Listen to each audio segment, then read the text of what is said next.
ยินดีต้อนรับเข้าสู่หลอนไดอารี่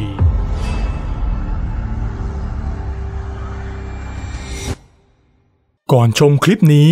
ขอคนละ1 ไลค์เพื่อเป็นกำลังใจให้ทีมงานด้วยนะครับในค่ำคืนที่มีเพียงแสงจากดวงจันทร์ที่ให้ความสว่างตาเชิดกับยายอิ่มกำลังนอนหลับอย่างเป็นสุขเพราะเหน็ดเหนื่อยจากงานในไร่มาทั้งวันแต่แล้วก็มีเสียงร้องแสบแก้วหูดังขึ้นมาจากบนหลังคาบ้านทำให้2 ตายายสะดุ้งตื่น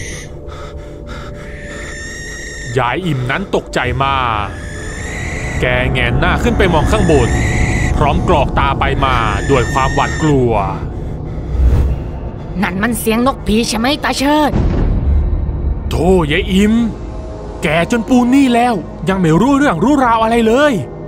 กลางค่ำกลางคืนน่ะได้ยินเสียงอะไรใครเขาทักกัน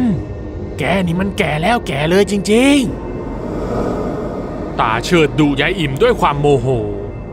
เพราะแกกลัวเรื่องไม่ดีจะเกิดขึ้นเนื่องจากเมื่อมีนกแสกบินมาเกาะและส่งเสียงร้องอยู่บนหลังคาบ้านของใครบ้านนั้นก็จะมีคนตายอยู่ทุกครั้งไปไม่กี่วันมานี้เกิดเหตุคนในหมู่บ้านล้มตายติดต่อกันถึง4 คนและคนในหมู่บ้านต่างก็พูดเป็นเสียงเดียวกันว่าได้ยินเสียงนกแสกร้องบนหลังคาบ้านของคนนั้นทำให้คนในหมู่บ้านหวาดกลัวกันเป็นอย่างมากตาเชิดและยายอิ่มก็ได้แต่สวดมนต์ขอให้คุณพระคุณเจ้าคุ้มครองก่อนจะล้มตัวลงนอนพยายามข่มตาหลับให้พ้นคืนนี้ไปเมื่อถึงช่วงเช้าตรู่ตาเชิดก็ได้ตื่นขึ้นแกมองไปที่ยายอิ่มที่ยังคงนอนหลับอยู่แกรู้สึกแปลกใจเพราะปกติแล้วยายอิ่มจะตื่นก่อนแกเพื่อมาหุงหาอาหารในทุกๆวันยายอิ่มตื่นได้แล้วจะนอนกินบ้านกินเมืองไปถึงไหนตาเชิดเอื้อมมือไปเขย่าตัวยายอิ่มเพื่อปลุกแต่ก็ไม่มีเสียงตอบกลับทันทีที่แกพลิกร่างของยายอิ่มขึ้นมาก็ต้องตกใจกับสิ่งที่ได้เห็นเมื่อยายอิ่มนอนตาเหลือกตัวแข็งทื่ออ้าปากค้าง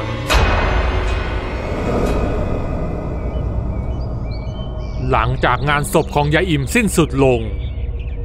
ตาเชิดก็ได้มาปรึกษาหารือกับผู้ใหญ่บ้านและชาวบ้านอีกหลายคนเรื่องของนกแสกผี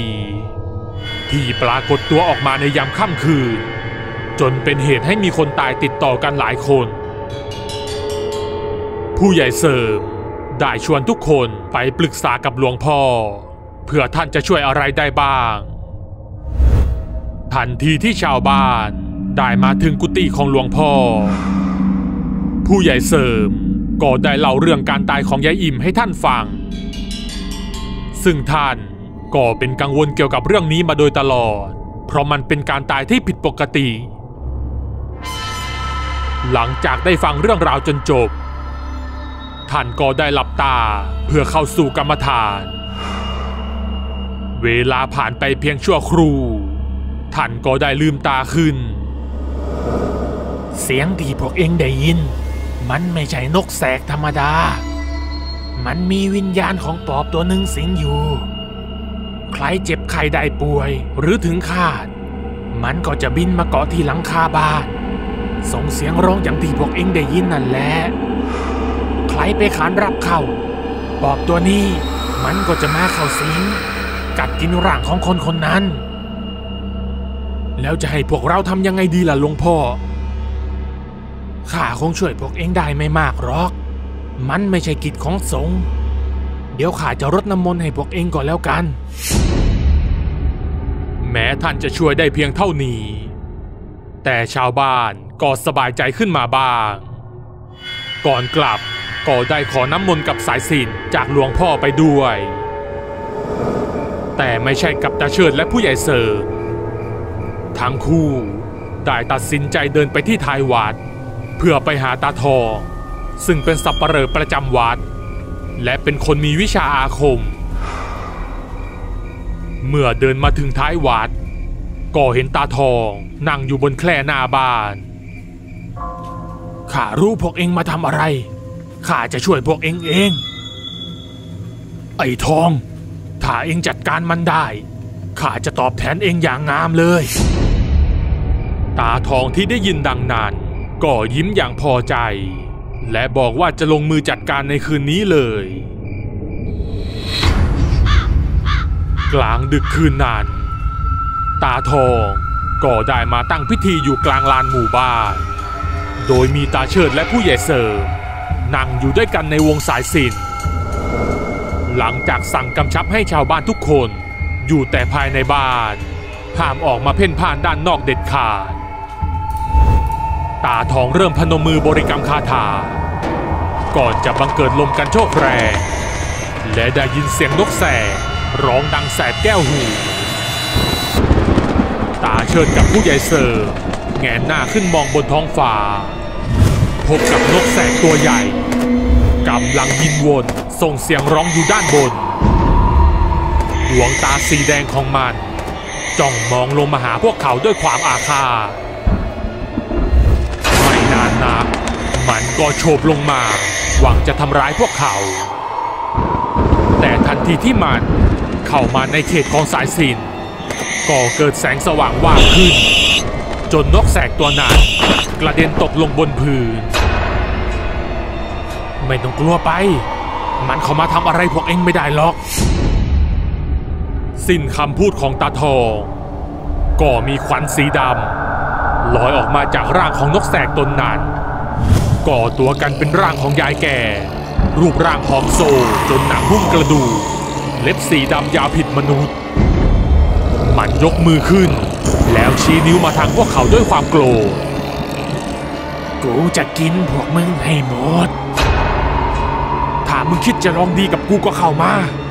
วันนี้แหละกูจะจัดการมึงให้ได้ผีปอบแยกเขี้ยวพร้อมส่งเสียงร้องออกมามันกระโจนเข้ามาหวังจะเล่นงานตาทองแต่แกก็หยิบไม้หวายลงอาคมฟาดไปที่ร่างของผีปอบตนนั้นจนมันล้มลงกับพื้นนอนร้องโอดครวญด้วยความทรมานเมื่อเห็นผีปอบตนนั้นสิ้นฤทธิ์ตาทองก็คว้าหม้อดินขึ้นมาวางไว้เบื้องหน้าแกรีบพนมมือบริกรรมคาถาสะกดวิญญาณเพื่อเรียกวิญญาณผีปอบให้เข้ามาอยู่ในหม้อดินอย่าทำอะไรข้าเลยพ่อหมอข้ากลัวแล้วยายผีปอบดิ้นรนกรีดร้องออกมาอย่างโหยหวนก่อนที่ร่างของมันจะกลับกลายเป็นกลุ่มควันดำหวยพุ่งเข้ามาอยู่ในหม้อดิน